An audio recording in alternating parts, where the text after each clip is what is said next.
Saddle up your horses.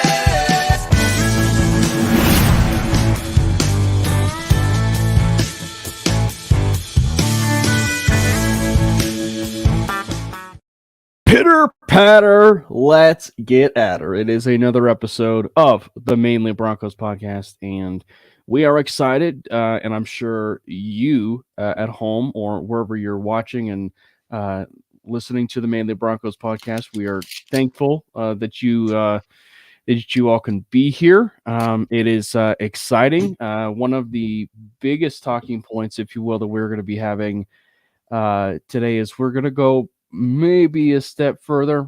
We're going maybe a little bit step further on our conversation with from last week when we talked about the NFL draft. And we're going to talk about expectations. And maybe that kind of has a tendency to lead into the others as well, right? So now that the draft is over with, we have the opportunity to talk about the expectations of maybe the team. And I think what's a really fun question to ask is, did we say it sometimes even with the NFL free agency class, but does this rookie class in particular lift this football team up with a win total, right? Like,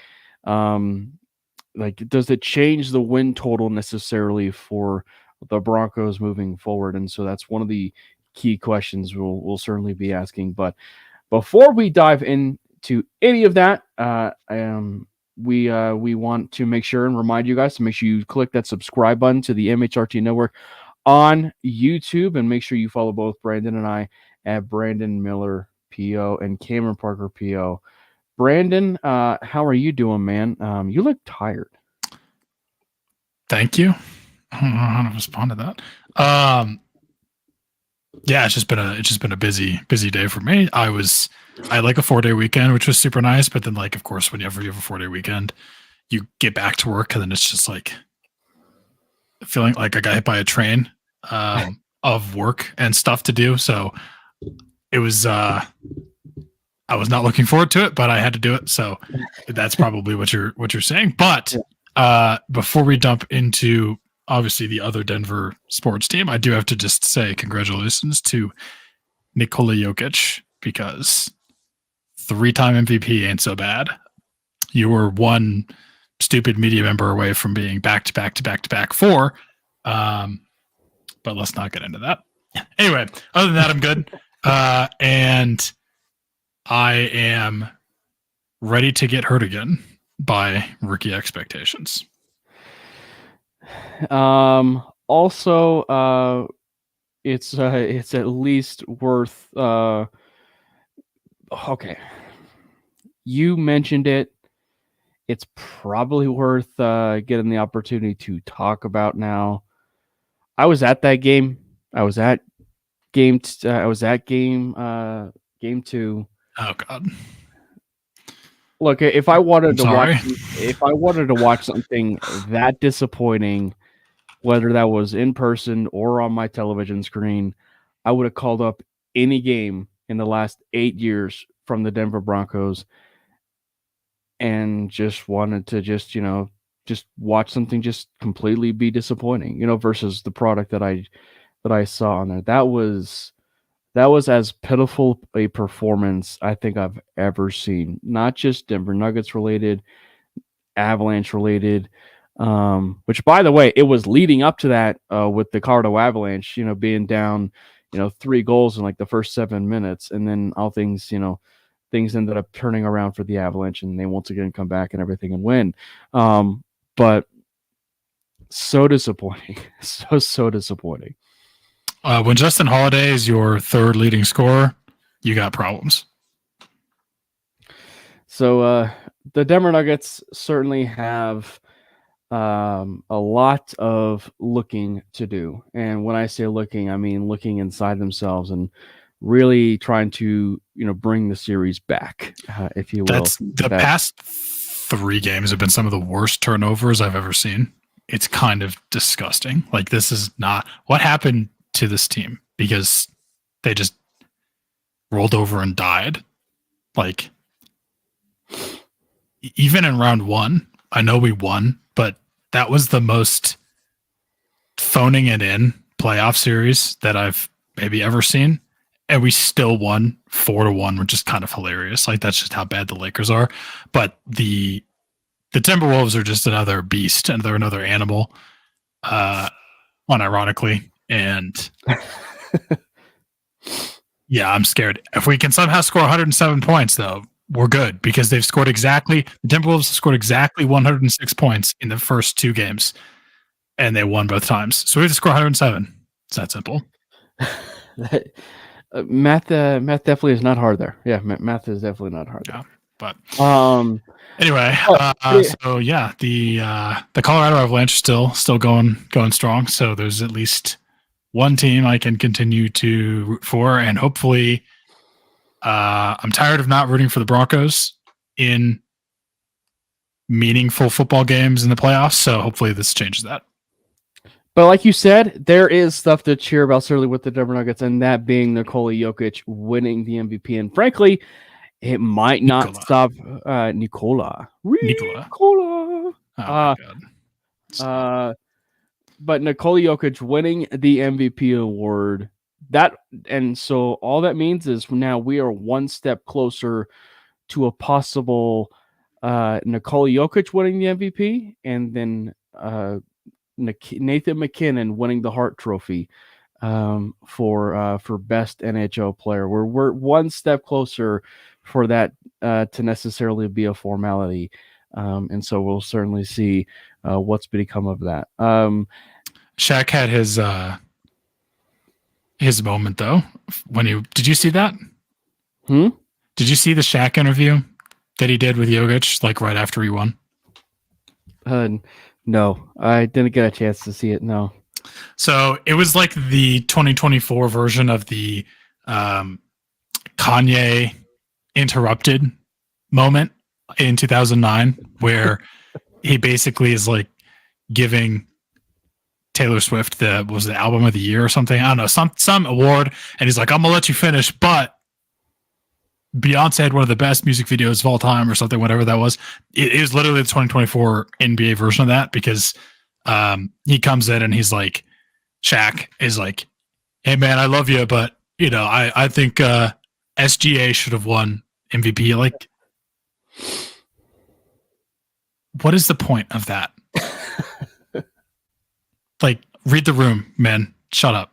Yeah. Shaq, I love you, but that's just unacceptable. Anyway, let's talk about some Broncos. Let's talk about those Broncos. As we said, we're going to go a step further, a little bit, maybe repeat some of the conversation we had around these draft picks. What we'll do is we'll start from the back and we'll work our way to the front of the NFL draft. And let's talk about it. I mean, let's start first with Nick Garuglio, the center from South Carolina. Now, granted, Maddie isn't here to maybe give us a little bit of a lowdown from the center from South Carolina, but we know that the last center that the Denver Broncos took in the 7th round is Alex Forsyth. And by all accounts, everything is certainly leading up to the fact that Forsyth will be starting in 2024.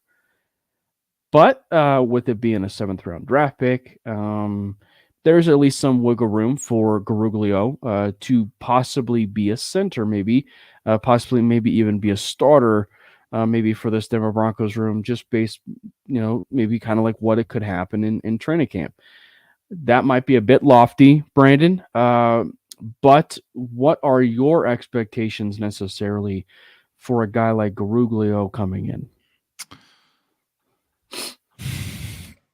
I'm going to be honest. I don't 100% see the path to him making the roster, if I'm being completely honest, because I feel like that room, you already kind of have the veteran depth in Sam Mustapher, who we literally brought in this offseason as a free agent, and then Luke Wattenberg, who's kind of just been that sort of third string interior offensive lineman that's kind of just been around. I think he can also play guard as well, so he kind of has that positional versatility.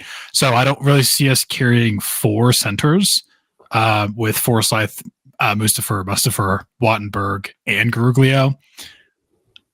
I might be wrong, but I just don't. I see him maybe coming in and competing in mini camp, maybe pushing some of the other guys. Competition is always good, but I just don't really see the need to have a rookie center as your like main center depth piece. Like maybe if we're not really getting rid of Mustafa because we just brought him in. Maybe this center or this signals that like Luke Wattenberg won't be making it and he would take Luke Wattenberg's place. I'm not sure. I mean, obviously nothing's set in stone. He can obviously come in and win a position on this roster, but as it stands right now, I don't know if I see him making the final roster. Maybe he sticks around as a practice squad guy. Maybe that's kind of the main goal there. Unless he actually, I don't know this. I don't know if he's played any other positions in the interior. He has. Let me look this up. Garuglio has actually played, I want to say it's tackle, guard, and center. Okay. So that definitely could help him. I don't know if I can get specifics on how many snaps he played at those other positions. But I mean, that's definitely an option. To me, if this pushes anyone out, again, it might be Luke Wattenberg. So he's probably going to be locked in a competition for Luke Wattenberg's spot. But Luke also kind of has that positional versatility. So maybe it's just the younger guy, lower contract. But I mean, also Luke Wattenberg's been in this system and he kind of knows this offense. So that's kind of like my expectation for Garuglio. If he had kept the mullet and mustache, I'd say he's our starter. But unfortunately, he did not do that. And obviously, I'm just kidding. Right. So I don't know. We'll see. I mean, obviously, he's going to come in, he's going to compete. But that whole room, in at least at the center spot, is just very. It seems like it's kind of full, and I don't really see us carrying that many centers. But you never know. People can always win out that you aren't expecting to win out. So maybe he comes in and surprises. So here you go. I pulled up Pro Football Focus, and anybody that is a subscriber to Pro Football Focus Elite, Garuglio, in 2023 alone, get this, Brandon. From the midway point on, he became the center. So from week 7 to 13, he became the center. So what did he play in the first 6 weeks? In the first 5 weeks, because I would imagine there was a bye week in there, he was left guard. Okay. So maybe the team views him as a guard. Like that could be because again, I think just the center room specifically is very stacked. But our guard depth, I mean, it's kind of like Luke. Luke is sort of also the guard depth guy. So maybe it's that they view him as a guard. Even then, I'm not totally sure what that's going to look like because we also have Calvin. Like Calvin Throckmore was the other guy I didn't even really mention who's also kind of played some. I think he played more tackle, but he's also played guard. So maybe he's coming in to be some guard depth and like guard competition. But I still don't know. I don't know if he is able to beat any of those guys out, but I'm rooting for him. And in 2022, he spent the entire year playing center. And then in 2021, I would imagine he dealt with some injuries here. But from week 3 to week 6, he played nothing but left tackle. Okay. For what it's worth, the Broncos official website does list him as a guard. Okay. Maybe giving us could be it. Some insight on that one. I just don't see it being center. I don't see center. I don't see him sticking at center. Yeah. I just don't think there's room in that room. Yeah, I'm with you there. So guard could be where it's at. If anything, I think this proves just one more time again that the Broncos really love the versatility that he offers. And yeah, they may not be household names that they've added so far this offseason, Brandon, but they've added a lot to that room. And that is something, to be completely honest and to keep it straight, that is something that the Broncos in the past, before Peyton had even gotten there, and maybe actually, if we're being and going to keep it a buck, in the Elway tenure, they really kind of failed, for the most part, about bringing depth into that room on the offensive line. So yeah, they may not be household names, but the Broncos have done a really good job under even Peyton, and now even under Sean Payton, bringing in offensive depth for this team from the outside in and even into the inside. Yeah, so we'll see what happens there. I don't think it's possible. Offensive line is one of those position groupings where like you can't really have enough depth. You can't have too much depth on the offensive line. So I do see him maybe sticking more at, again, maybe guard, and kind of pushing out one of those, or maybe not pushing out, but like providing some competition for some of those guys in that room. But it does seem like obviously the starters are pretty locked in. I think it's fair to say it's funny that we talk about like I don't see him sticking at center, where center is also by far where the most potential for change is on that offensive line, because obviously both tackle spots are pretty much locked up. Both guard spots are pretty much locked up, and center is kind of that only unknown. It's assumed it's just going to be Alex Forsyth again, especially with the Oregon connection with him and Bo Nix. But it's just kind of weird to me that it's funny that even though center is like the one position on that line that's maybe has the most flexibility or potential for someone to come in and upset something, I just don't see that happening. But maybe we do try to keep him as like a little bit of guard depth. Maybe he's a Calvin Throckmorton competition. Even Wattenberg. Luke Wattenberg competition is probably where he slots in. And I think you were spot on earlier. I mean, if you're looking at strictly people who have been on this roster before, Wattenberg would be the person that you would be probably going toward, because obviously they signed Throckmorton this year. And for Garugolo, he can cause the Broncos to move on from a guy like Throckmorton, in the offseason. And when I say offseason, what I'm talking about is, training camp and, the preseason and really kind of, seeing this as true. But maybe that's a sign. I'm doing enough digging that the Broncos actually have him listed as a guard, on the team website. Okay.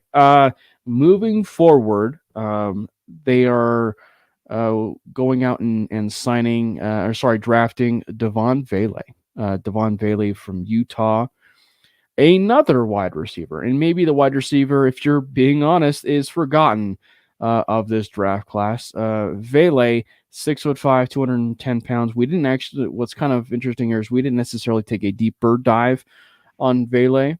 But I think one of the famous comparisons, school, size, and everything, that a lot of people have made the comparison to is Tim Patrick, Brandon. And I'm very curious to see what is going to be, made about Vele in camp.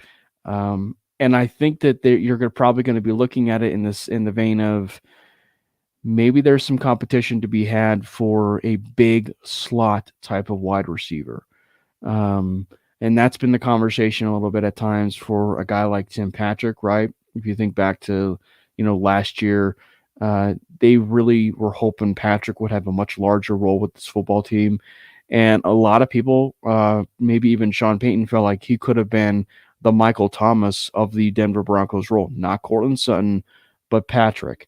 And maybe Vele, obviously much younger, and he's 6'5", 210 pounds. Maybe he could fall right in line a little bit with this idea that, they want to go with another bigger body at 6'5", 210 pounds. Yeah, I mean, when you kind of get into these super late round wide receiver guys, my initial immediate reaction to those types of picks is practice or not practice squad. Well, practice squad I guess isn't a bad reaction to that. I mean, that's not obviously a possibility, but special teams and or returner competition, right? Because I still don't really know who do you think our returner is, like week one? I don't know if there's like a definitive answer. I think that's one of the spots there's a decent amount of potential opening there. But even though that's kind of like my initial reaction when I see, a wide receiver get taken kind of here at the end of the draft, I don't really think Vele fits that mold, at least of the receiver or the returner. He's a receiver of the returner mold. Obviously, he can still be a special teamer, but the reason I'm not totally sure about him being like that returner, he is. Maybe we want someone that's like a really big, but he's big and he's not the quickest dude. And if you're having a guy back there returning kicks and or punts, you kind of want some quickness. So it is kind of interesting to me that, again, he sort of is more in the mold of, huge, massive slot wide receiver. Not that that's a bad thing. We kind of seem to have a type like Lil Jordan Humphrey, very similar physical profile. Brandon Johnson also kind of in that same mold. Tim Patrick is bigger. Josh Reynolds is also kind of bigger. And even David Sills, who I kind of forget is on this team, is also in that like 6'3", 6'4", 210. There's a lot of competition there in that kind of like bigger, but not super quick wide receiver range. And it's kind of interesting to me. Like, I don't know what one of those guys he's going to come in and push and compete with. Because of all the people I just mentioned, like Lil Jordan Humphrey is kind of honestly one of the most underrated in that room. Brandon Johnson, we've seen him be solid. Jalen Virgil's kind of come in and obviously done some stuff, and Josh Reynolds, I think, is one of the most underrated wide receivers in the league.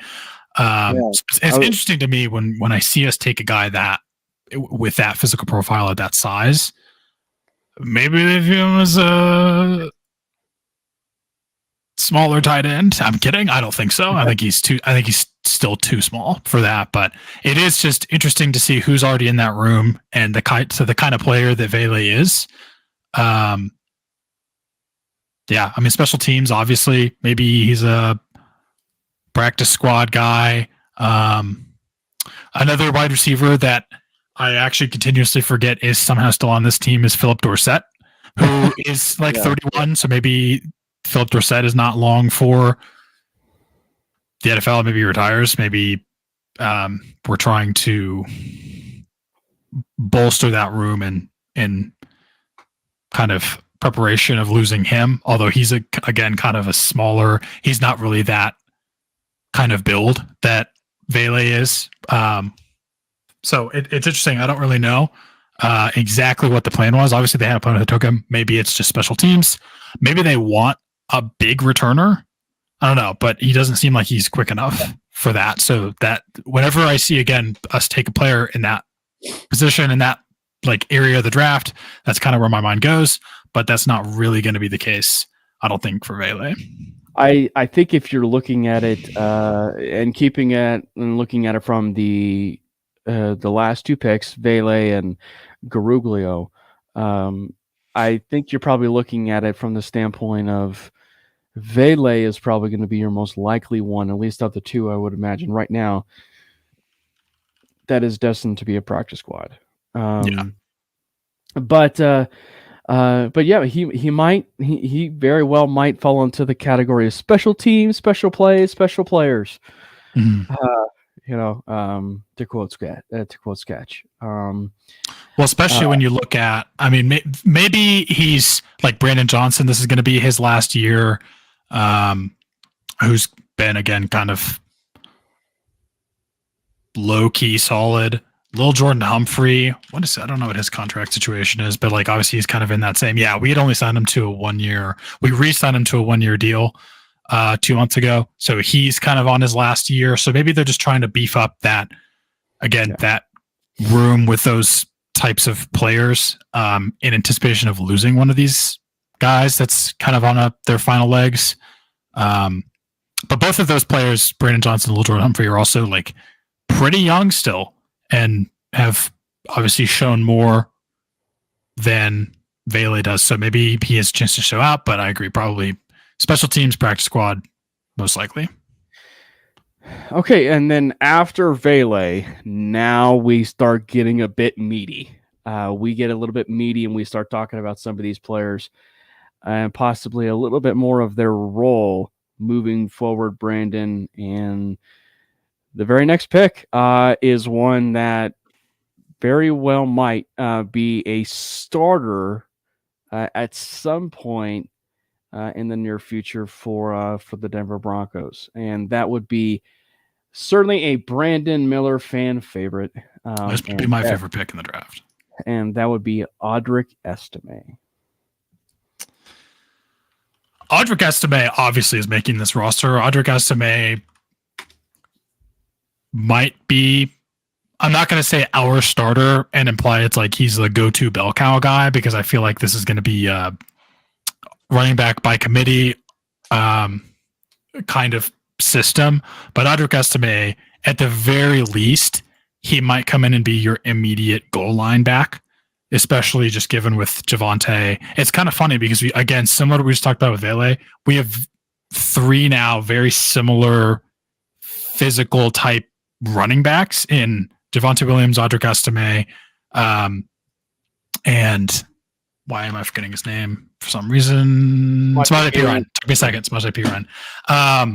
Samaje Perine is in that like 5'10", 230 kind of build. Javonte Williams is kind of right around there, and Audric Estime is an absolute unit. Yeah. But yeah, I think we heard about this from Mike Kliss when he came on a couple weeks ago, and he talked about, like, we're going to add to that running back room because we need another running back. It wouldn't surprise me if maybe it's halfway through the season, depending on what Javonte looks like when he comes back. Audric Estime could actually be your main starting running back. Again, I know I mentioned before, I do think it's going to be more of a running back by committee. That's assuming everything pans out okay with Javonte coming back from that injury, which obviously we just don't know. But if he seems at all sluggish, this could be a situation where I would not be surprised if by the end of the year he's kind of your go-to number one dude. Samaje Perine, I think, is on his the last year of his deal. He's kind of, again, he's sort of that goal line back guy. Javonte Williams' profiles is sort of that goal line back guy.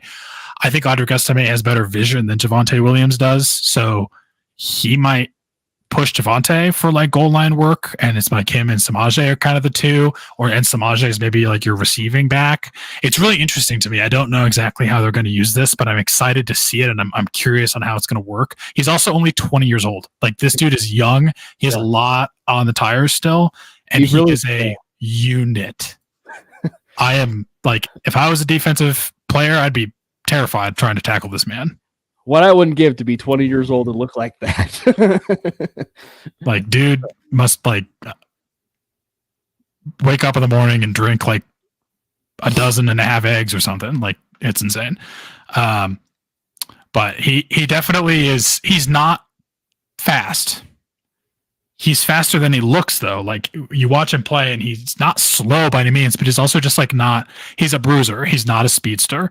But it's not really a bad thing. Like, I don't know. I think he could be 100% out of the gate. I think he's going to be one of your goal line guys, and we'll see where we go from there. But I know I saw you kind of get into a bit of a discussion about this. So do you think that, you think he's not a Javonte replacement? You think he's a Samaje Perine replacement? Is that what I saw?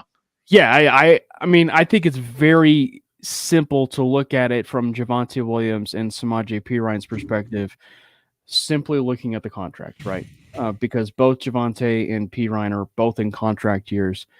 I frankly think that there is a window here. There is a window where Javonte stays on the roster or Perine stays on the roster, and the Broncos' three backs heading into next year, and then from here on out is Estime, Blake Watson, and Jaleel McLaughlin. I think there is actually an avenue there where your new trio of backs at that point are those three. That would not surprise me at all. And but I think if you're going to look maybe strictly right now, I just have that feeling that Estime is the one that probably could replace Samaje Perine. And I mean, you touched on a little bit. Estime feels like a goal line back. He actually, for a guy that size, is just a little bit more quick on his feet, a little bit more antsy with his feet than a guy like Perine. He also has some very underrated receiving ability out of the backfield as well. He can, but they didn't use him that way. And it makes me wonder why they didn't use him that way. Because he only had in his whole career 26 receptions. Yeah. What and maybe that is just this sounds so bad. Mike Mendungus, if you're watching, I'm not trying to take this as a shot for your Sam Hartman love, but maybe it was just they just didn't trust Sam Hartman in the passing game to give a guy throw it to his running back. To give it to his running back at times, or maybe we have to look at maybe who some of those other running backs are. Maybe they trusted a certain other running back on that roster. That's embarrassing. Because here's why I'm unsure on the look. I understand the contract, the age, everything with Samaje Perine. He's not even that old. Samaje Perine, though, to me, and this is where Blake Watson, I think, plays pretty heavily into this for me. Samaje Perine is kind of your pass catcher out of the backfield. Yeah. He had 56. He was targeted 56 times last year, which is the most in his career. He caught 50 of those. He kind of turned into our when we couldn't run the ball. He turned into our run game. It was like a lot of those screens, those dump offs that he was able to kind of get in there. He averaged 9 yards of reception. Like he's a very solid. He's an underrated catcher of the ball out of the backfield. He's only 28, which is still 8 years older than Audric Estime, which is actually ridiculous to me. I think Blake Watson figures into this a lot because Blake Watson, obviously the converted wide receiver, he seems to be more of that guy that you're going to trust out of the backfield to catch the ball. But Jaleel McLaughlin is kind of in that vein too. The main reason that I think you could see Samaje stick around to be that receiving back guy, him and maybe Blake Watson, is just because Jaleel is like, he's just small. Like that's the biggest knock against Jaleel. He has the speed, he can catch the ball, but he's more of that change of pace. Like he's the lightning in the thunder and lightning equation. But I don't know if I'd want to throw him the ball 56 times because I don't want him to run into contact 56 times. Like that's the biggest issue there. So I honestly, it wouldn't surprise me if Samaje sticks around. Maybe bring him back on a couple year smaller deal. And I'm sorry, but Javonte might not stick around to be the guy. If he doesn't prove he can come back from this injury and be the player he was before, which sucks for him because he was so good and it's not fair for him. But that wouldn't surprise me. I don't think that's the most likely option. It's just maybe. And obviously, you still have like Tyler Beatty's actually still on this team, which I don't really know what's going to happen with him. Blake Watson coming in is kind of he's the wrinkle to me in that room because has the chops to be the pass catching dude. And I think you are also right. Like we could see he turns into the out of the backfield guy that you're throwing the ball to. And Audric Estime turns into the like what Javonte Williams was. And Javonte can catch passes, but he kind of turns into that bruiser. He's the goal line guy. It'll be interesting. Well, again, and the reason why so much of it is on the table is because, it's a fluid situation. And I think that, for you and I even had the conversation, like you and I even had the conversation even off record that Javonte Williams, look, this will piss off a lot of Broncos fans. And it pains us to even actually bringing this up, but Javonte Williams could be on the roster bubble heading into training camp or even into preseason. He badly needs a very good preseason, or he needs a good preseason where it's a full bill of health, and certainly how they use him.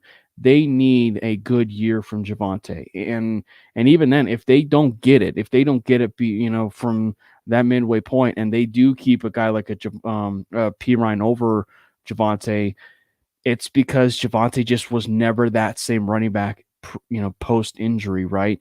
And so I do see that as a window and a window of a possibility, in the sense that it may not be P. Ryan, and it actually may be Javonte Williams there that they may actually lean to, because I think that the ability to bulldoze people and still create a lot of that balance is in Esteme's game. And I think it's very simple, to look at it in the sense of, well, that Estime could fit right into that bill, right? And so I'm very curious to see how that whole running back room is going to certainly unfold. And I will also be honest, if there is one running back that, if you were to currently construct as possibly the Alvin Kamara of this offense going forward, I actually firmly believe it's Blake Watson. I was about to say that's Blake Watson. Yeah. And I mean, Jaleel, I think, certainly had it, maybe to a degree, but it's just the size. That's the only downside, which kind of sucks. And actually, it's not even the Blake Watson. Blake Watson isn't huge, but he's 20 pounds heavier. Well, because he's 20 pounds heavier, he can probably add a little bit more weight. Yeah. And if he adds a little bit more weight, you're talking about a player with 3 down potential. Well, I'm thinking he's the perfect size to be your guy out of the backfield. He's 5'9", 195 pounds. He's big enough to still take the hits and be the like guy that can take contact, but he has the quickness and the athletic ability to kind of be that guy that you get the ball to in open space and just let him like make a play and make someone miss and just like run 30 yards. He also has, obviously, as a former wide receiver, he has the ability to, like, I don't think you're going to be having your running back run a super sophisticated route tree, but you can kind of have him go out there and run some short, intermediate, underneath routes for you. And I mean this in 2 different ways. What's probably the most helpful thing for a rookie quarterback in the NFL? You can say a lot of things. You can say good wide receivers, which is not untrue. You can say a good offensive line, which is also true. You can say a good defense, which is also true. To me, it's running backs. Your running backs, like your running back room, your running game, is the biggest boon to your young rookie quarterback, because you can take pressure off him by running the ball. If you can establish the run, you have guys you can trust to carry the ball that many times. You don't have to make him throw that much. You can use them as his security blanket to get the ball to. Obviously, we know Bo Nix can do that. That was unfortunately like a knock against him, is how many screens he ran, and how much he kind of worked the line of scrimmage and the underneath. Not a bad thing, just something people talked about. Like, giving him a guy that can make those plays in the passing game is going to be beneficial for him. And then also, like, taking some heat off of him, getting the ball running on the ground, getting that established, scoring some touchdowns on the ground and pound, wear the defense down. You're going to help your rookie quarterback. And we're going to bring in, we've brought in basically all the pieces we need. If they all hit to, people talk about, I mean, obviously I still think the Chargers are going to be the most run heavy team in this division, but I wouldn't be surprised if we're second. I wouldn't be either. But like I also even brought up, moving forward, is maybe we're also looking at the offense wrong, in a sense. I think as far as P. Ryan, real quick, I think one of the key things that will be worth following going forward, and it's a worthwhile conversation, at least in the beginning part of this, maybe in essence that P. Ryan could be on the block, the roster bubble block.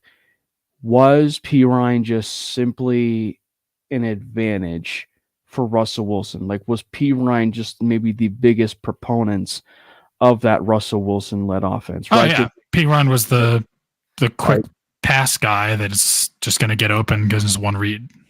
Right. But what made him such a threat, and this could be necessarily the same thing with Knicks here, because you touched on it, necessarily with a running game, a quarterback's best friend is a running game. Well, to that same degree, it's also tight ends. But we saw in the 2-minute drill, P. Ryan be a very, very valuable weapon in that 2-minute drill. I mean, heck, when they beat Minnesota, people were, joking necessarily or not joking when they said that P. Ryan was their 2-minute offense, right?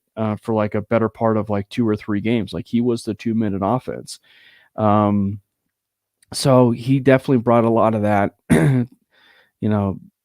if you will, MVP type stuff for a 2-minute offense that the Broncos really needed to win some of those games in that 5-game, winning streak. So it's certainly going to be bearing watch as far as, as training camp goes, as preseason goes. And I mean, as much as we also say this about roster bubble stuff, they could also just ride the wave. And Sean Payton has done this, at one point in his career where he's had 4 running backs, right, in his career. I wouldn't even be surprised if, Javonte Williams, P. Ryan are on the roster. And then at the end of the season, then they move on from both P. Ryan and Javonte after the end of the year. And then you look at it with Estime and Watson and, and Julius. So that's a different. Let me ask you this question. How many running backs do you think we carry on this roster? I think they carry 4. Okay. So you have Audric Estime. You're probably going to keep Blake Watson. Javonte Williams and Samaje Perine. So you're saying Jaleel McLaughlin and Tyler Beatty probably gone. Yeah. But you're saying Jaleel McLaughlin's likely gone? That's where this Watson thing is fascinating for me. Because if there's any player that is specific to looking strictly at Jaleel McLaughlin, that's another topic that could piss people off with Broncos country, because Broncos fans love the underdog story, and there's nothing wrong with that. But Watson is the type of back that could replace a guy like Jaleel, right? And it's because, and I think that a lot of that could come down to special teams, the ability to be a really good pass pro, right? If you're looking at it from the vantage point with Watson, is that he's got a little bit more size. He should at least be a little bit of a better pass protector than, McLaughlin is. And that's something McLaughlin needs work on, is he's going to need to be a little bit of a better pass protector. I don't even know if he can. He's just the size. Yeah. And if you're going to be looking strictly in terms of all the possibilities with the room, who actually is a better pass catcher out of the backfield? I would actually lean it's Watson right now. I think Jaleel adds a factor out of the backfield, but it's not necessarily his best quality. His best quality is reading between the tackles and seeing a small little crevice, right, and then hitting that hole because he's quick. Like, he is just so quick. But I think that if you're looking just strictly between the rim and who has the best, maybe all-around game, I think right now it's Blake Watson. I really do. Let me ask you a crazy question. Is it possible that the Broncos took the Moneyball approach here and they're like, we can replace Samaje Perine in the aggregate? You bring in the bruising back that's a short goal line guy in Audric Estime. You bring in the guy that can catch the passes out of the backfield for you in Blake Watson, and you cut Samaje Perine and you save $3 million against cap. I don't think so. I mean, that's a very small cap savings for what Perine has done, proven that he can do for you. It just is kind of like funky when you're looking at this room. You look at how much they seem to clearly still value Jaleel McLaughlin, because like he was one of the players that they had, I believe, highlighted in like the jersey reveal, if I'm right. The throwbacks, the throwbacks, and it's just kind of it's just funny to me. I mean, I know I'm overthinking this and making too much of a deal about it, but it's interesting. Something is happening there, and I don't know what it is. It's certainly a bit exciting one, But as we move forward, the very next selection is Chris Abrams-Draine, another very fun pick. Did you know that he played quarterback in high school? I just found this out when I did like some more background into him. Yeah, he is. he's going to be such a fun player. And I think I mentioned this when I I'm actually looking at it from the standpoint of, and I think we had this conversation with the drain pick, but I did some digging when I looked at Jim Leonard's offense with Wisconsin, and he has a type. Like he has a specific type. If you go back and you look at his 2022, I mean, you can quote me if I'm wrong, Brandon. Like you could do a Google search on this, but the 2022 Wisconsin Badgers roster, a lot of their defensive backs or quarterbacks that were in that room were 5'10", 5'11", and roughly 179 to 180 to 81 pounds. Which, if you look at Chris Abrams' drain, he fits exactly that bill. And I think early on, you're going to be talking about a player that is probably going to be vying for Dimebacker. And we talked about players that are on the bubble right off the bat with Garuglio. But I think that if you look at it from people who are on the bubble immediately, you don't need to look no further than Damari Mathis. And I feel bad for Damari Mathis, but he needs to play better. Like he needs to play better. And it felt like there was already a competition for him with Riley Moss and Damari Mathis, and but they added Omar Brown to the room. They added Quentin Newsom to the room. They added a fair amount of defensive backs, right? Within the year, they also re-signed. They also signed Levi Wallace, right? Yep. So it screams they want to just really push Mathis, and I don't know what happened. I don't know what happened with Mathis. That's a conversation, for the locker room and something we can't answer. I want to know what happened, because at the very end of 2022, Mathis was a very, very solid cornerback too, alongside PS2. And I don't know what happened. Like, I truly just don't know what happened. It just like the wheels fell off for him, and he just became a much different player, in that secondary. And it just resulted in a really unfortunate, situation for the Broncos there, because they were really scraping at the barrel for a cornerback, opposite of, Pat Surtain, and they were really fortunate. They're really fortunate in how McLaughlin was able to, or not McLaughlin, McMillan, Jaquan McMillan, played. And you know what the big thing that changed between those Damari Mathis years? Vance Joseph coming in. Yeah. Losing a Giro Evero. That was the biggest. I think that was the biggest thing. Vance Joseph comes in. He wants to run a different style of defense. Clearly, for the first half of the year, something was up. I don't know if it was like that entire defense just didn't understand what he wanted them to do. They didn't understand his play calls. He was calling the wrong play. There was something. Obviously, something was just horribly wrong. Yeah. And they found a way to fix it. And they kind of retooled that entire defense. But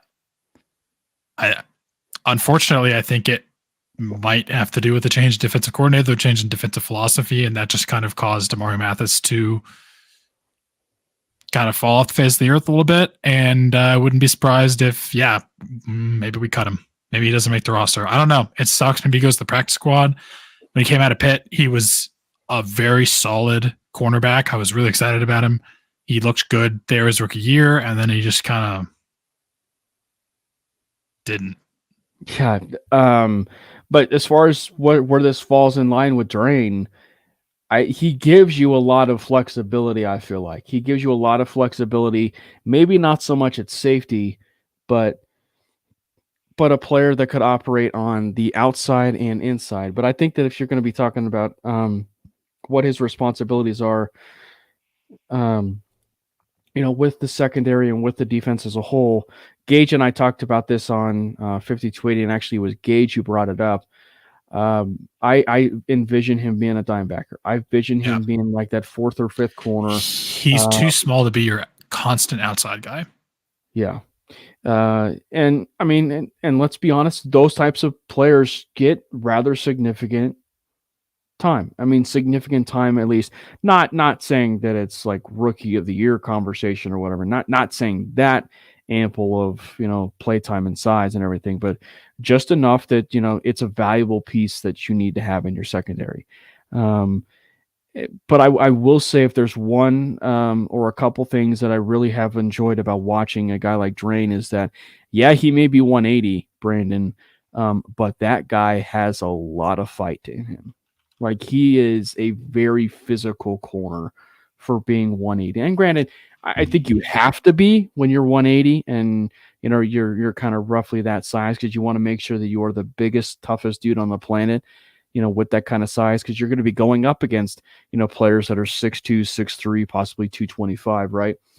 So I think that like the fact he adds, I think that physicality to him is just that edge I think the Broncos do need in that secondary room. Like they actually need a player that can bring that edge and physicality every week in and week out to that. Because if they can bring a physical presence to that, then I think that that's just another element of it that they can add this year.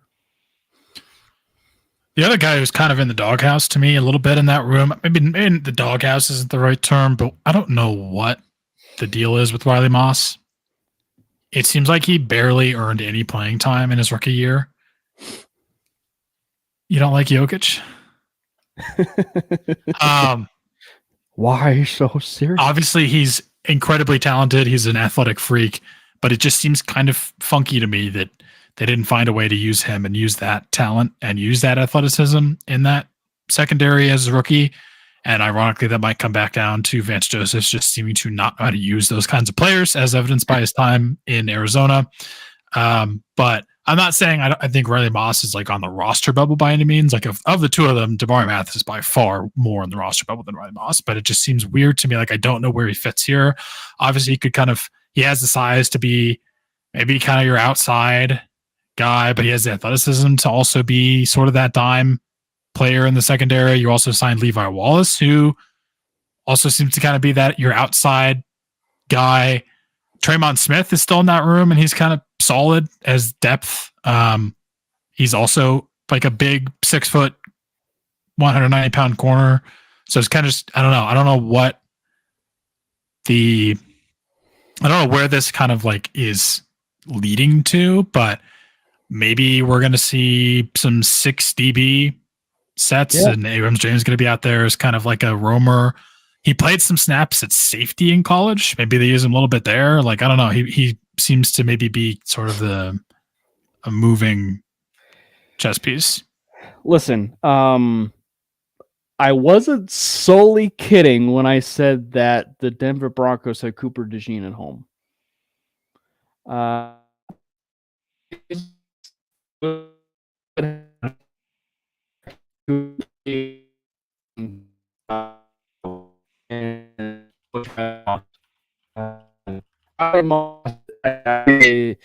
The thing for me too is like I said it when Quentin Newsom and Omar Brown were in there. I felt like that was something that Jim Leonard really wanted as players that he wanted to bring in the building, like players that he wanted in. Jim Leonard inherited Riley Moss, and if there's one thing I would know about like everything that happened in the Big Ten, Wisconsin, and Iowa, I would venture to guess and maybe even guarantee that Jim Leonard loves some Riley Moss. Just even dating back to the games that Wisconsin and even Iowa had, like he loves, I would imagine, some Riley Moss. Like the guy is instinctual. He's smart. He has that versatility. It screams Leonard type of player.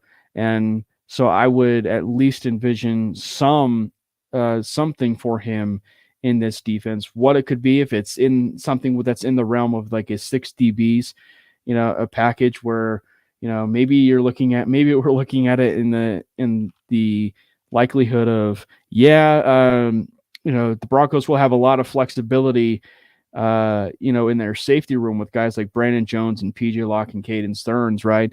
With a lot of versatility with how they want to use them.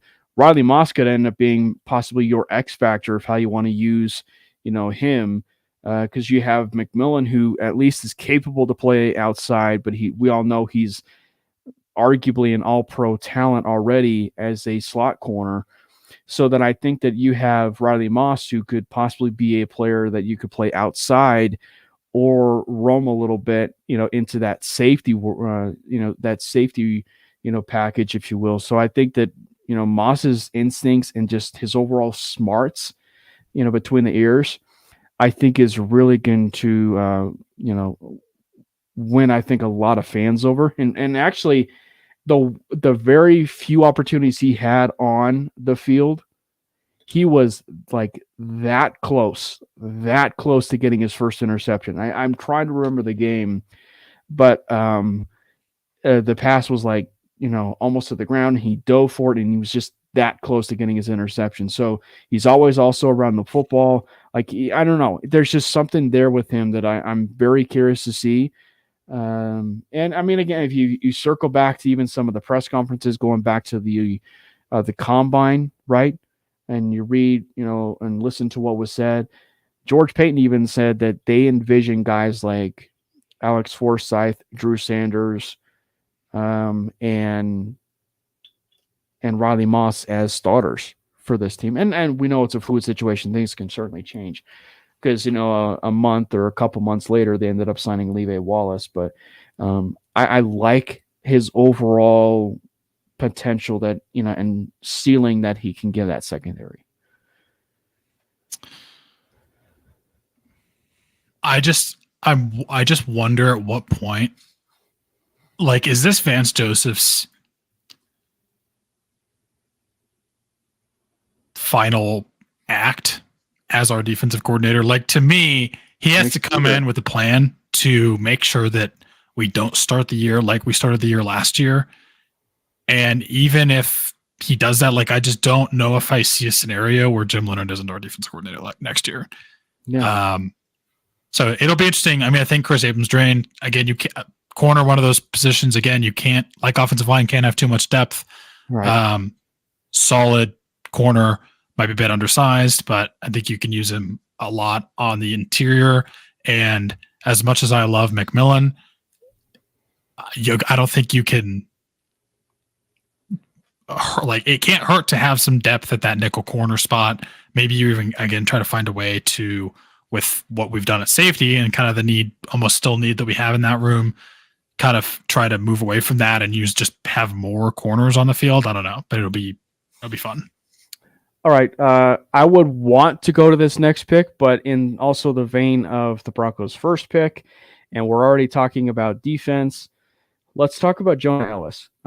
We briefly mentioned Drew Sanders, right? I think it's them telling you without telling you that Drew Sanders is not going to be an edge rusher, that he is actually going to be a linebacker. So that's one of the biggest takeaways of the Jonah Ellis pick. And I will say, if there's one other big takeaway about Jonah Ellis and the selection for him with him as a prospect, it's just the way that it seems, Brandon, is they want to just get after the quarterback and sack the quarterback as much as they possibly can. Ellis has played some linebacker before, right? So, and this is as far as looking at him as a prospect. So they basically have two Hassan Reddicks in the room, two versions of a versatile player in Baron Browning and Drew Sanders, right? Because a lot of people were making the comparison with Sanders and and even Browning when they were coming out about Micah Parsons and everything. But like you have two of those just very athletic players in Sanders and Browning. Browning has actually made the full-time move to being a pass rusher, right? And then you have Mr. Consistent. Maybe, and I actually love this comparison thanks to, friend of the program, Joey Richards over there at Let's Talk Broncos. But ever since he said the comparison, it's just I can't get it out of my head because it just feels so perfect. And that is Jonathan Cooper is the Tim Patrick of the room. Like he's Mr. Consistent. He's yeah, and actually may have been Frankie that actually mentioned that. But like so you have, I think you have plenty to play with now with those people in the room. And I think that Sanders may not necessarily be a full-time edge player, but I think he could be your chess piece of the front seven. But Ellis and Benito and Browning and Cooper, I think are going to be just truly just getting after the quarterback. And there's going to be a few packages, I feel like, maybe, what people have called a NASCAR package with a few of those guys on the field where they're just getting after the quarterback. And so I'm really looking forward to certainly seeing what Ellis can bring. Yeah, Jonah Ellis is your DPR. He's your designated pass rusher. He's going to be immediately a rotational guy. You're going to send him in there when you're trying to get after the quarterback on obvious passing plays.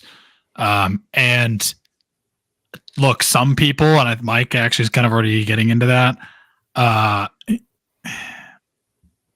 People hear that, and that seems to kind of have some negative connotation with some recent people that we had drafted. And now that I look back at it, it's actually not as recent, which kind of blows my mind a little bit that this was so long ago. But like DeMarcus Walker screams to me, the guy that I took him in 2017. He was that guy who's kind of like undersized, the go-to designated pass rusher. You're only going to use him on passing downs. You're only going to use him to get after the quarterback. He's not a great against the run. I do think there's a little bit of that's a little bit unfair to Jonah Ellis because I think Jonah Ellis is much better refined pass rusher in how he gets after the quarterback. But I do think that can cause people to be a bit wary of him. I don't know. I like him. I think here's the thing. We absolutely desperately needed more pressure and more presence in this edge group. I still think we have a room of Robins and we need that Batman. But if you're talking about ways to get after the quarterback and your main goal is hit the quarterback, I think we have a room that can do that. Is it going to be as consistent as when you have a guy like a Von Miller? No. Are you going to have to sub people out a little bit more and you're not going to be able to stop the run as much on certain downs? Probably. Although with some of the more recent additions on the interior in Roach and John Franklin Myers, it's not going to be as much of an issue. So I do think, I don't know, Ellis is going to come in. I think he's going to make an impact. He's going to be that, again, designated pass rusher. You're going to see him get after the quarterback. He's going to get some hits. He's probably going to get some sacks this year. And you know what? I'll take it. We need them. We absolutely desperately need them. What's a good season for him? Is he going to turn into 4 sacks, 5 sacks? If he gets 4 sacks, I'm happy. Yeah, I think so too. I think anybody that could come in and get like if he gets some hits, some pressures alongside that, I'm happier. Yeah, I think it's unfair to certainly assume him getting in the 7 to 8 sack range, right? But if he can get 4, like, or 4 or 5, I think within there, I think that's a very safe 4, especially 4 is a safe way to, I think, maybe look at Ellis because I like the he's going to be fun to watch. He's gonna be super fun to watch, and and to bring it back again, I mentioned this last week and everything, Brandon, from week 4 when they played UCLA to USC, he had 9 sacks in that stretch. Mm-hmm. 9. Like a lot of people would kill to have that necessarily as just their overall sack total on a year. and just it was absurd. I mean, like he had 3 sacks against UCLA, 2 against Oregon State, 2 against Cal, 2 against USC, and then he was on a dead period a little bit for 1 week against Oregon, and then he had 2 against Arizona State to round it out, and 2 at the beginning of the year against Florida. I mean, like he definitely it feels like a designated pass rusher, and I think that it's gonna I'm gonna be very curious to see how they go about it. But I like the idea to make him truly a designated pass rusher. And I think again having enough in the room that at least gives you that versatility, I think makes it a fun room, makes it a super fun room, and so because I think that. And kudos to Brandon Stoll, the other Brandon that we've had the pleasure of having on the show, and he made this point during one of the regular seasons. But I think people forgot. I think about too. Now I'm not saying that they will do this again, but I think people forgot about Benito possibly being a quarterback spy, right? A quarterback spy type of linebacker. And if you go and you actually watch the game that Nebraska did against Oklahoma when Adrian Martinez was there, Benito was the quarterback spy for Martinez, and he was like the sole responsible one that's like had to contain him for the entire game. And he did a marvelous job of that in that game. And if that is something that they envision for this, where they actually put him on the field, I think that's just another wrinkle that you can have for that type of defense, because here's a type of player where, as we said, he's a Son Reddick type player that and that's Jonah Ellis, that's Benito. And I think people also have to remember, what was Hassan Reddick, right? What was Hassan Reddick at one point under Vance Joseph? Reddick was a linebacker. Reddick was a linebacker at one point under Vance Joseph, but then he became a pass rusher, a sole pass rusher, and that's when you truly got a chance to see him really take flight, as that pass rusher. So I think having a lot of tools in your toolkit as a pass rush, I think it will do you far more good than harm. Yeah, I mean, that's kind of why I wanted to bring that up when I was talking about his comparison to like those other tweener guys that have kind of caused some concern. Is a lot of the time with those guys, it's all about like, well, they're so athletic and they have all this, they have the speed, they have the power. Usually when they're smaller, it's more the speed to get to the quarterback. And that's not gonna win you your rep nearly as much in the NFL as it's going to do in college. So you need to have go-to pass rushing techniques and moves and tools you can use to attack that opposing offensive lineman or whoever's blocking you. And he clearly has that. So I think he's going to make an impact. Again, I don't see him turning into the go-to Batman edge rusher. I'm just going to continue to use that term because it works so well. But We got another Robin. Right. We have the Dick Grayson and Tim Drake now, but we need Bruce Wayne. We have who's the other one though? There's like there's 3 Robins. There's Dick Grayson, there's Tim Drake, and there's Jason Todd. Yeah, Jason Todd. We have Jason Todd. We have Dick Grayson. I specifically mentioned Jason Todd because he's the one that goes. Yeah, that would be the one. We got a green arrow. But yeah, no. I think that for just the overall, I think here's the best way, probably the way you said it now in terms of the whole Robin thing. It's another body to the room, but does it change the ceiling of what they have, right? Does it change the ceiling of what they have? No. Because it's something that you and I might change the floor a little, just slightly.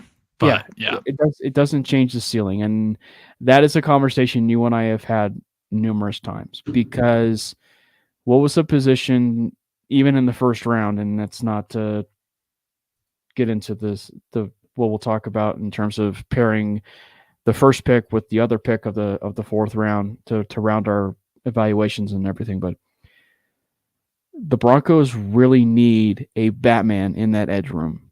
They really need a player that is just going to be okay. You do your thing, and we'll kind of figure out how we can work with our depth below you, and about how they can get to the quarterback, right? Like, just a player that they don't have to focus on and worry about, because he's going to get his. Like, he is going to get his on a nightly basis, right? A nightly and daily basis, right? So they need that type of player. And I mean, and a lot of people, at least in the early going and a week after the draft, week and a half after the draft, seem to be leading the charge about this possibly being a very, very good pass rusher class in 2025. So maybe the Broncos decide and pass a little bit on wide receiver, in the first round, and they go out and they actually get the defensive line prospect pass rusher in 2025, with their first pick, and then that's when you possibly take your Batman.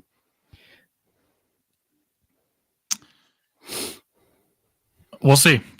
I definitely think there was a reason I tried to push Jared Verse so hard to this team, and or even Latu. No, Latu. Yeah. So yeah. I'm excited to see what Ellis does, but I'm still waiting. I'm waiting for the guy, waiting for the one. I'm going to switch to the Neo references now. We have a lot of guys that might be the one, but they haven't proven they're the one. I need my Neo. I need Neo to show up and prove that he's the one. But I'm excited for Ellis. Obviously, the Broncos bloodline runs deep. I think he'll do well, but time will tell. Should we let's double team these last two, because they've already been teammates. They're going to be teammates again, and honestly, I don't know if you can talk about one without talking about the other. Right, and that's kind of like what I was kind of like going almost like backwards to front, and once we got to the point with like Jonah Ellis and Abrams Drain, it got to the point where you can't really talk about one without the other. So the Broncos went out and got their quarterback. They got Bo Nix, and in very unorthodox fashion. They did not take his wide receiver in round 2, or they didn't wait maybe a year and then draft his wide receiver, which still could be the case, by the way, next year if they draft his adopted brother with Tez Johnson from Oregon. That could happen. But the Broncos drafted Bo Nix. They drafted their quarterback that they want to develop long-term, but they also took his wide receiver. They took his wide receiver in Troy Franklin. If there is a expectation, for possibly people within the room, this is where I think you will see, without a doubt, and I don't think it's, I don't think it's wrong in saying that the most production that you will see from this room will take place with these two players, in Troy Franklin and Bo Nix. Probably, yeah. Wouldn't be surprised at all. The only thing to me, so here's the thing. Obviously, getting Troy Franklin where you did was a steal. A lot of people said when we took him in the 4th round, he was kind of their last remaining top 50 player available. It just seems to be so divided on him. Some people are like shocked he fell that far, and other people are like not as much of a fan. And the thing to me it comes down to is I think we kind of almost had Troy Franklin at home a little bit with Marvin Mims. I'm not saying I have anything against the Troy Franklin pick. It makes perfect sense to me. You took his quarterback in the first round. You have to go and get his your quarterback's number one weapon in the second pick. Obviously not the second round because we didn't have or it was the third pick because we took Jonah Ellis first. But you had to go and get his number one wide receiver when he's there, and we traded up for him, obviously. I have nothing against that. To me, it just sucks because I feel like it's going to make it still harder for you to find a way to utilize Marvin Mims, who I think you didn't get the ball enough last year. And obviously you're going to use Troy Franklin as much as you can because he has that chemistry, that built-in chemistry with Bo Nix, and that's going to be super important, and he's going to make plays for you. But just they seem to be very similar skill sets, and I don't know. I'm interested to see how we use them. Because obviously you still have Cortland Sutton, you still have Tim Patrick, and you brought in Josh Reynolds. I don't know how you're going to use Mims and Franklin on the field at the same time. Maybe they just spell each other. But it just that's my one yellow flag. But I like him as a player. They could put 14 touchdowns. They have the chemistry. He's a solid player. He's going to make plays for you. I just think we already were saying we need to get more of Mims, more touches, and you're just making it harder on yourself. Well, and that's why I brought up last week. I said maybe we're looking at it the wrong way. And maybe this is another troll job. By Sean Payton in the sense that we're just going to continue to be a run-heavy football team. I don't fault that by any means. But because we know, and we touched on it, that a running game, even when we talked about estimate, but a running game helps out your young quarterback, right? It helps out your quarterback. But also incorporating an offense that Nix is comfortable with, and of course, Franklin would be comfortable with, is probably more ideal going forward than anything else. And the fact is now with Wilson out of the building, they have the opportunity to truly make it the offense that Payne wants to run, and more specifically, Nix would love to run. And I think that they may have a couple players that are a little bit similar in a way of like Cortland Sutton, Josh Reynolds, and Tim Patrick. And then, of course, Troy Franklin and, Marvin Mims. But I think you're possibly looking at it from the simple point of let's get our playmakers, our wide receivers in space, and let's operate it into the middle of the field and really get them that yards after catch mentality, spread the ball around. Nix, I want you to be that pure point guard of this offense and just lead them, to where they need to be. And let's continue to average, about 24 to 27 points a game. And if we can do that, then we'll, and maybe even more, we can start running teams out of the building. I think that this is just with Troy Franklin. It's a proponent adding in with Marvin Mims. It's a proponent of we're just going to just blow the doors off of people, with our offense, with guys like Troy Franklin and Marvin Mims with just that pure speed. And I think that the model for which the Broncos really needed to go after were the Miami Dolphins, the Houston Texans, and the Detroit Lions, which is an offense that is predicated off of speed. It's an offense that is predicated off of speed. And so I think that I'm not necessarily looking at it in the conversation of Troy Franklin. What does that mean for Marvin Mims? Marvin Mims, what does this mean for Troy Franklin? I'm looking at it in this wide receiver room is, does it make it better? And there is no question in my mind. I mean, that's true. Yeah. And there is no question in my mind, that this team is definitely better for what they have in, in that room. And actually, this was from Underdog Football. I don't know if you got a chance to see, their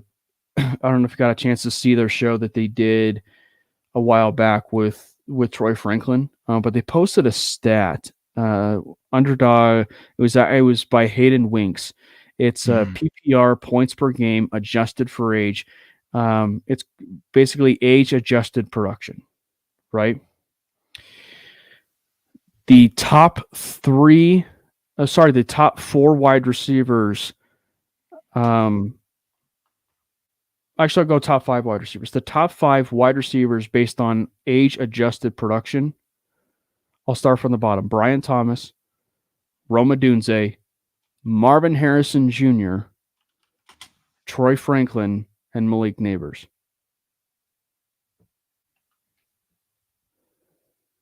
Like, what was like the parameters that they used for this?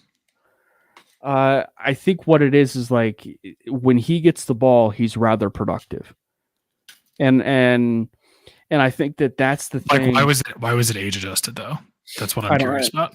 I'm not entirely sure why they would quantify it as age production, if you will. But I looked at it more just from the simple point, like you're talking about one of the most productive wide receivers, in college football, and you're giving him his quarterback again. Like, it's a very unorthodox way to do it, because typically, right, you get him either in the first round, you get him in the second round to pair with your quarterback. They did it within the 4th round. So I just, to me, here's the best. Give me your ceiling for Troy Franklin, because to me, the ceiling is high. Troy Franklin reminds me somewhat of, ironically, a Saints wide receiver that I don't think Sean Payton ever coached him. I think he was like, Sean Payton had left by the time they drafted him. But Chris Olave. Chris Olave is a similar build. He's 3 inches shorter, but a similar weight. I do think that Troy Franklin needs to add maybe 5 to 10 pounds. I think he's just a bit undersized, and that's kind of the knock on him is his play strength. If he can add some size, add some strength, I think if he can become Chris Olave, and obviously that's like a very high, that's the ceiling. That's like best case scenario to me. But they have the skill set, the similar skill set to kind of, he could maybe reach that ceiling. Chris Olave is a very, very talented wide receiver for the Saints. He is able to have like the play speed to go out there and make plays on the ball, make people miss, catch the ball in space, and get after it. He ran a 4.39 at 6 feet, 187 pounds, which is like kind of insane. I know Franklin, I think it was like a 4.41 or something, but he's also 3 inches taller. But to me, it's just like very similar to Chris Olave. If you can use him in that same, honestly, ironically, almost like that Michael Thomas role. Again, I think he needs to build up his strength and weight a little bit there. But if you use him in the slants, the crossers, get him the ball in space and let him work for you, I think he's going to definitely make plays happen. And again, I think he's going to be a great asset for Bo Nix. Maybe the way that they're looking at this is Marvin Mims is going to be the speed deep guy and Troy Franklin's going to be the yak underneath guy.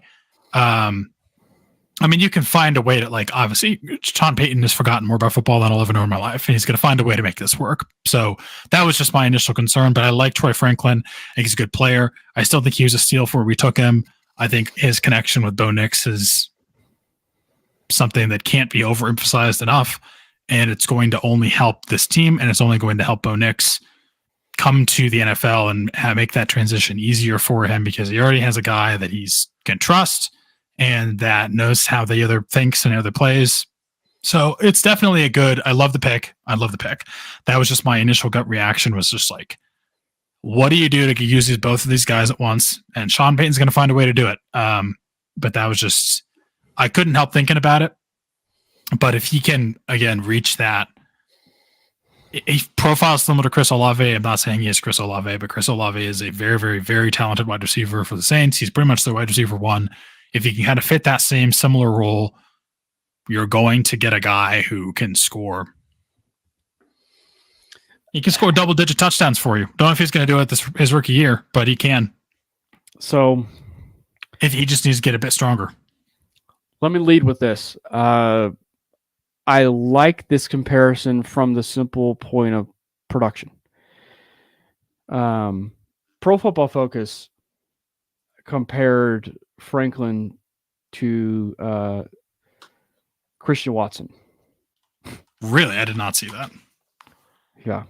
They compared him to Christian Watson, and Christian Watson is 6'5". He's 6'5". Yeah, Christian Watson's freaky.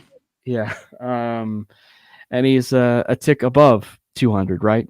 He's a tick above 200. But I think where I understand it is from the production side of things. Watson was a very productive wide receiver, not just in the pros, but there was a stretch where there was no player in the NFL who had more touchdowns in a stretch of like 4 games. Oh yeah, Christian Watson scored like 7 touchdowns. Yeah.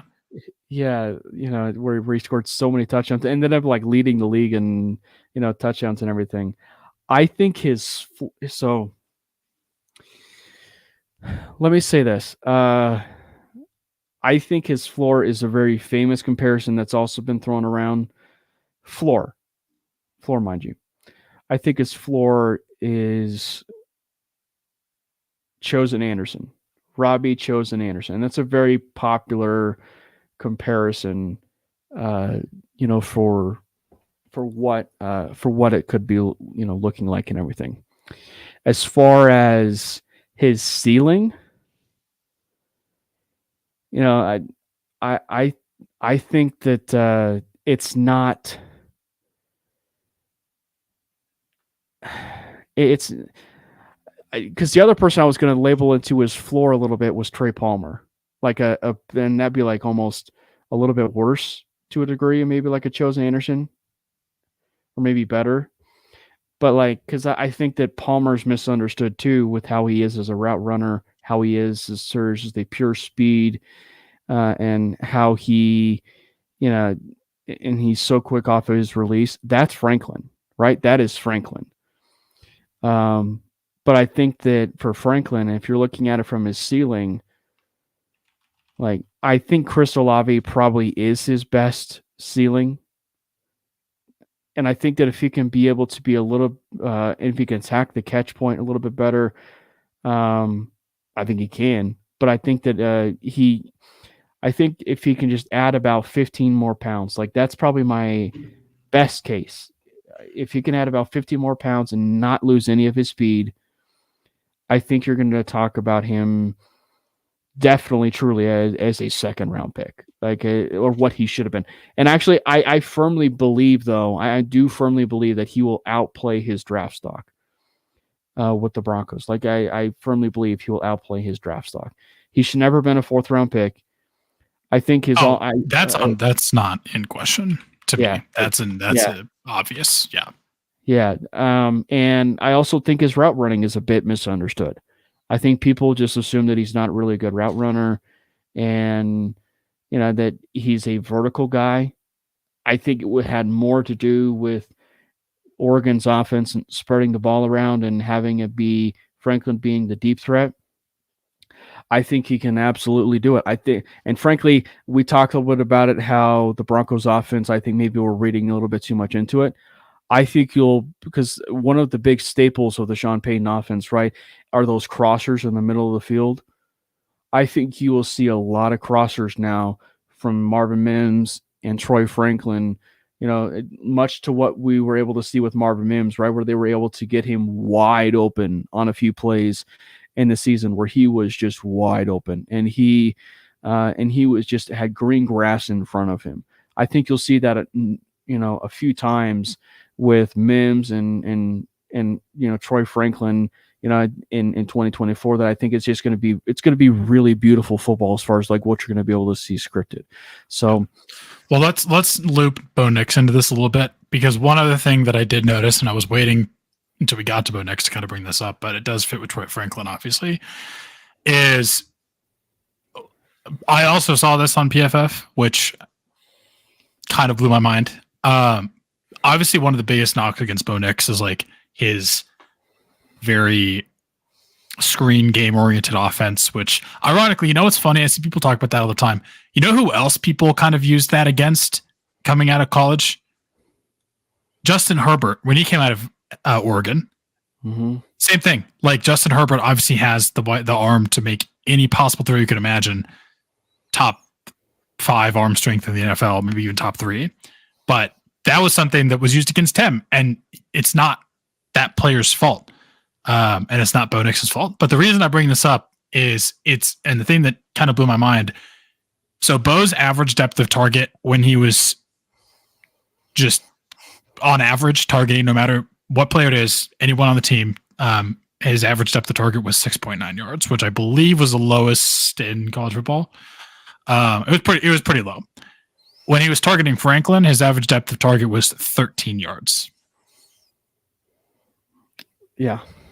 So he almost doubled the depth of target for his quarterback, Troy Franklin did, when Troy Franklin was the target, which is insane to me. And it just proves, obviously, like Bo Nix, you watch his tape, he can make throws downfield. Does he have a rocket bazooka arm? No. And one of the things that I've seen mentioned a lot, and I think I saw specifically, I think it was Zach Seekers from Let's Talk Broncos was talking about this, in that people talk a lot about arm strength and like what arm strength means. And it's more, and the way Zach kind of came about this is to him, he was saying that velocity was more important. Like being able to get it from point A to point B on time and quickly is more important than being able to throw it 80 yards on a frozen rope. And honestly, I think I kind of agree with him because when you're in the NFL, all the windows are shorter. You have to be on time. You need a guy that can get the ball where you're telling them to get the ball to, which is why the Sean Payton, Russell Wilson marriage really didn't work, because that was not what Russell Wilson's game was. But you need to get the ball there. And if you are late on the throw, you don't have the arm strength to get it there when you need to time the ball to get there. You're either going to throw it incomplete, it's going to be picked off, you're going to lead your guy into a massive hit. So I kind of agree with him there. And I think Bo Nix has plenty enough arm strength to get the ball to where it needs to go with the velocity that it needs to get there on time. Is he Justin Herbert's arm? Does he have Justin Herbert's arm? No. Does it matter? No. We talked about this last week. Patrick Mahomes' entire offense is turned into basically a dink and dunk mart. Like, it's so short and underneath every time, and it doesn't even matter. And people still talk about him as like obviously the best quarterback in the league. So it's just wildly overblown, and it's also just very one-dimensional the way that people look at arm strength. Bo Nix has made a lot of plays that are NFL level throws, and I'm excited. I'm excited to see him be a Bronco. I'm excited to see what he does in rookie minicamp. I'm anticipating he's going to be our starter right out of the gate, but I also think they're going to not just give it to him. But I also think that he's just going to take it. He's going to walk in. He's going to take it, because even though we cut Ben DiNucci, Jarrett Stidham is a guy. Zach Wilson is interesting. So this is something that Mike asked earlier, is do you prefer Zach Wilson over Stidham for the backup position? And that's a good question. Honestly, personally, no. The reason I say that, I think Stidham knows this offense better. I think Stidham fits what Sean Payton is going to want to do in this offense in terms of like what Bo Nix's skill set is, which is getting the ball where he needs to be on time. Whereas Zach Wilson is more of the gunslinger, the Drew Lock-esque kind of dude. Would it be interesting to see if Sean Payton can resurrect Zach Wilson? Sure. Sean Payton seems to be making it his personal mission to stick it to the entire New York Jets organization and prove that they're just stupid, which is kind of funny and entertaining at the same time. So I'm rooting for him. Like, if Zach Wilson can turn it around, that'd be sick. That'd be awesome. Good for him. I'm glad he finally gets some consistency and an actually good offensive coach. But I think currently, as it stands now, I prefer Stidham. If Zach Wilson proves that he can do what Sean Payton wants him to do and stay within kind of the confines of the offense and get the ball where it needs to be, sure. I do think Zach Wilson is more mobile. Like, Zach Wilson and Bo Nix's athleticism are very similar, but Stidham's way he plays the game and Bo Nix's way he plays the game are also similar. So it's like, depends on what we're wanting to emphasize and maximize in terms of like the backup spot. But what do you have a different thought? No, Anybody that has listened to the 5280 podcast, I made an early prediction that I felt like Zach Wilson will not be on the roster. That's my early prediction, is that Zach Wilson will not be on the roster week 1. Like I think that they probably would want to. I actually think it's possible they may want to roll with 2 quarterbacks again, and have it be the situation, whether it's Wilson or Stidham. I think that they want to have it be 2, but if it is 2, they want to make sure that player who wins the job between Wilson and Stidham wins it outright. And I think one of the reasons why I like to also have this favor Nick. Look, let me actually just go back for a second. If you're talking ceiling and the ceiling between Zach Wilson and Jarrett Stidham, I'm sure you would agree, Brandon, and probably people in the chat would agree. Wilson is by far the best ceiling quarterback between the 2. Oh, easily. The question has just always been for Zach Wilson is what's between his ears, right? And like he can be, Jay Cutler in moments. He can be, he can be Drew Lock in moments. I would much prefer the Jay Cutler situation versus the Drew Lock situation. And I also think maybe too, I think people forget about how well he rode the ship of the Jets when Aaron Rodgers went down. And I think that we at least need to remember that as he's competing for that backup spot, over Jarrett Stidham. But yeah, I think I don't know how much Stidham and Nix crossed paths at Auburn, but I think that if you looked at it from the vantage point of, maybe the overall chemistry and maybe what the Broncos would prefer to have in their quarterback room, I would probably feel far more comfortable with a Stidham and Nix quarterback room than anything. I mean, it seems like they've got that previous history. It works well with grooming, that quarterback that you would want. It feels that way. Like the Broncos would want to have something, and in just the overall vein of chemistry, which has been a theme for the Broncos, and not just their quarterback room, but everything else with this, with this season.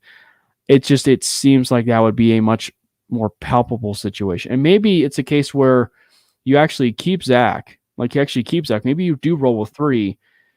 And then Zach is that this particular year isn't so much that he's going to see the field. Maybe they do keep 3 quarterbacks, but this year is going to be solely a much more beneficial year for a guy like Zach Wilson, where, look, Zach, we brought you in here.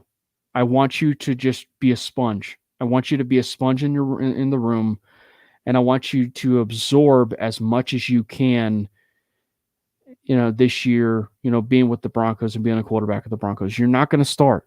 But I want you to absorb as much as you can. And then next year, let's see what you can do and possibly, be that backup. Because Jarrett Stidham's contract is up after this year. So maybe they do keep 3. And then next year, you're talking about a Solon backup for Bo Nix at that point, because I think that it is far more beneficial for Wilson to just. It sounds bad saying this, but I'm not trying to make it seem, negative when I'm trying to say this. It's far more beneficial for him to sit the bench and learn his Sean Payton system than it is to actually take meaningful snaps. I mean, he'll take snaps in preseason. There's no doubt about that. But I'm just saying, like, in the regular season, it's far more beneficial for him to sit on the bench and really absorb that offense for Sean than really have those meaningful snaps. Yeah, I mean, it wouldn't be surprising to me as well if Zach Wilson does not make this team. But I'm interested to see how that pans out because, again, number 2 overall pick who's came into the league, had 5 different offensive coordinators, finally gets a guy who's at least somewhat competent in being an offensive coach, and he's going to be sticking around. Like he's going to have that consistency, as much consistency as you can have when you're coming to an organization like the same offseason. But I think it'll be interesting. Do I think the Zach Wilson redemption tour is upon us? No. But we'll see what happens. I do think Jarrett Stidham probably ends up winning it. At least right now, from yeah. But we'll see. We'll see. It'll be interesting. I think going back to just like expectations for Bo Nix real quick. I'm not expecting. I don't really want to be that guy that's like, I'm going to predict that he has this many yards and this many touchdowns and this many picks. Here's what I'm expecting for Bo Nix. I'm expecting him to have a rough year. I'm expecting that he is going to probably struggle a little bit because he's a rookie, and that happens, which is fine. I'm expecting Broncos country to probably freak out when this happens. And that's what I expect. What I want him to do, what I hope, and what I would expect him to do if he's going to be our quarterback of the future is I would also expect that there's flashes. I expect to see that there's some throws that he makes. It's like, oh, damn, this kid came to play. This guy can ball. And maybe it's not going to be an 80-yard rope. Maybe it's going to be he holds the safety for an extra half second with his eyes, and he throws a dart or floats a dart in over the middle of the field to Troy Franklin. Troy Franklin takes it 20 extra yards because he held the safety for another half second. I don't know what exactly it's going to be, but I expect to see some plays, see him make some throws that make you wonder, wow, where has this guy been on our offense? Like we haven't had a quarterback. The throws that make you feel like we literally have not had a quarterback in the past 8 years of this caliber. That's what I'm expecting. When I say expecting, I'm not saying that, yes, he absolutely is going to do that, but from a guy who's by all intents and purposes our chosen one to be the franchise quarterback of the future, I would expect him to do that. Yeah, in vain, I realize I realize it's happened already, but I know we recently just had May the 4th and May the 6th, May the 6th, right? I think it's just go ahead. Go ahead. I think it's pretty evident that the Broncos drafted Nix to be their Anakin Skywalker. Like they drafted him to be the chosen one. I just wish we also drafted Ben Sennett, and then I can drop the audio clip of Palpatine saying, "I am the Senate," every time he scores a touchdown. That's all I want in life. But continue. Yeah. I think it's going to be interesting. I to the same degree, I think there will be a lot of, to go a little bit further on you were saying, I think I want plays where a lot of people will shut up about the idea that, okay, there was a reason why Sean Payton didn't want to trade back and take him and want to take him at 12. To go a little bit further with what you were saying, like I want to see it to where, people will actually shut up about the idea of like, okay, that explains why the Broncos, and particularly Peyton, wanted to stay put and actually take Nix there. And I think it's safe to assume though that Nix is in one of the more pro ready type of situations for him to get success right away. And this is something that we're tying a bow on Franklin and Nix. There was actually a tweet that came out. I gotta find it, but Pro Football Focus also had a tweet that came out that got shared by someone on social media about supporting cast. And the supporting cast was shared in terms of not just receiving core, but offensive line, wide receivers, quarterbacks, everything as far as supporting cast in terms of their team. And they ranked 11th as far as all the teams of the all 32 teams, is they ranked 11th. So what does that tell you? It tells you their offense is actually now in a much better position than they were, in the last 2 years. That's what that's telling you. And so a quarterback that Sean believes in, you would at least expect, the possibility that you would want to see, better offense and so on and so forth. But Yeah, I think here's my final take on Bo Nix as we tie a bow on all of it, and it's May 8th, and probably should have said it in the first episode, but it seems at least right and appropriate to say this now. I know the quarterback discourse, and I'm sure you would agree with me on this, Brandon. I know the quarterback discourse has been something, that has created a lot of toxic Sundays on Broncos game day.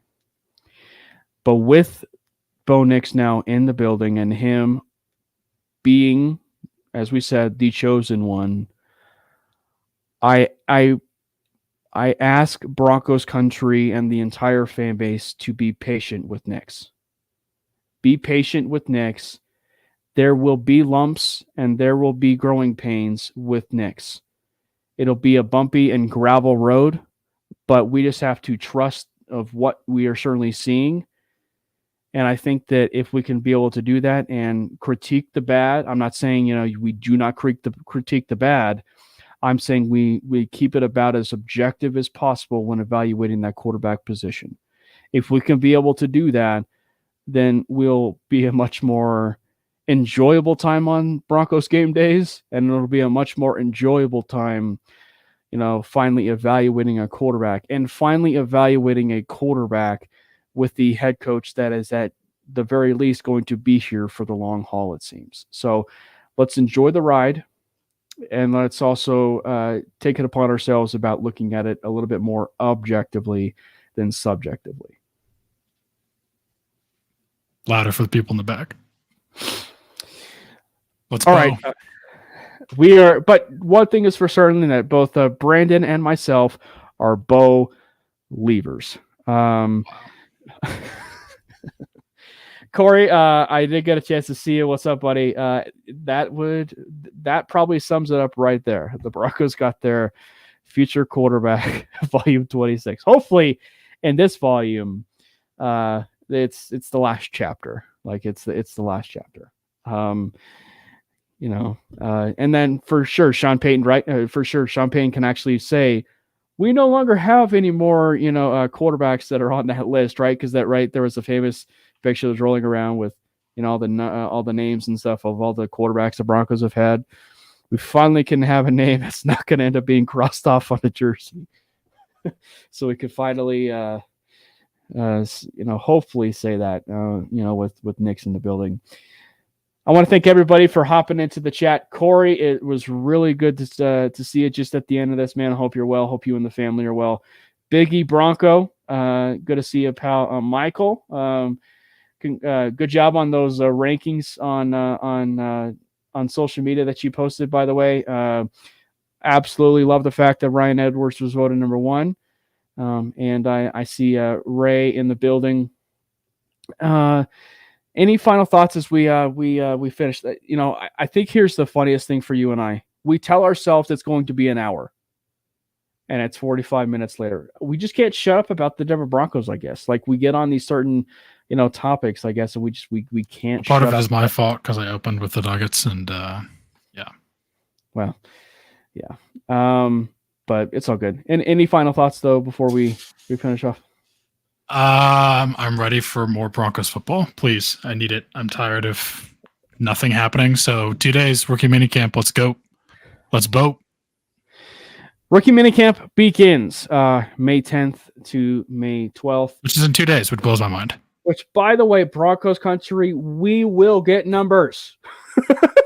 We will get numbers. Bo Nix will get his number. Troy Franklin gets number 11 now. Thank God. Troy will probably be getting number 11. Hopefully.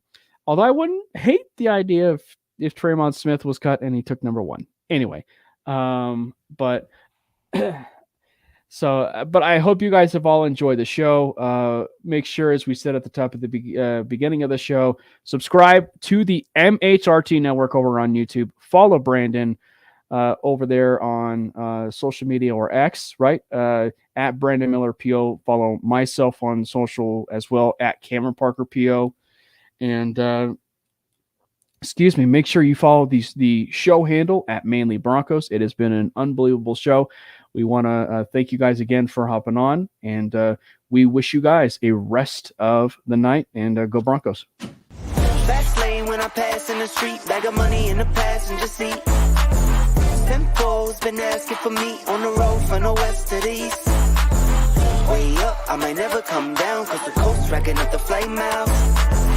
So high, I might never come down, so what, this is my lifestyle. Wait a minute.